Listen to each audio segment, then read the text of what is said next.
నిజామాబాద్ పసుపు మార్కెట్లో రైతుల ఆందోళన రెండో రోజుకు చేరింది. పసుపు పంటకు మద్దతు ధర 15,000 రూపాయలు ఇవ్వాలని అన్నదాతలు డిమాండ్ చేస్తున్నారు. మార్కెట్ సెక్రటరీ ఛాంబర్ ఎదుట రైతులు బైఠాయించి నిరసనలు తెలుపుతున్నారు.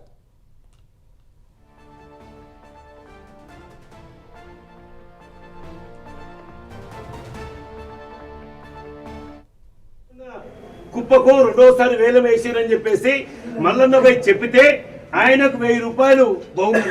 ఒకసారి రేటు ఫిక్స్ అయితే నేను అమ్మను అని చెప్పేసి అంటే ధర తక్కువైంది నేను అమ్మను అని చెప్పేసి ఆ రైతు చెప్తే ఆ రైతు కుప్పకి ఇంకోసారి టెండర్ 5,000 రూపాయలు జుర్మానా అని మన ఊర్లలో వీడీసీలు ఎట్లయితే తీర్మానం చేస్తామో ఆ రకంగా ఎల్లన్న కుప్పకు రెండోసారి వేలం వేసిరని చెప్పేసి మల్లన్నపై చెప్పితే ఆయనకు 1000 రూపాయలు బహుమతి. ఒకసారి రేటు ఫిక్స్ అయితే నేను అమ్మను అని చెప్పేసి అంటే ధర తక్కువైంది నేను అమ్మను అని చెప్పేసి ఆ రైతు చెప్తే ఆ రైతు కుప్పకి ఇంకోసారి టెండర్ 5,000 రూపాయలు జుర్మానా అని మన ఊర్లలో వీడీసీలు ఎట్లయితే తీర్మానం చేస్తామో ఆ రకంగా ఎల్లన్న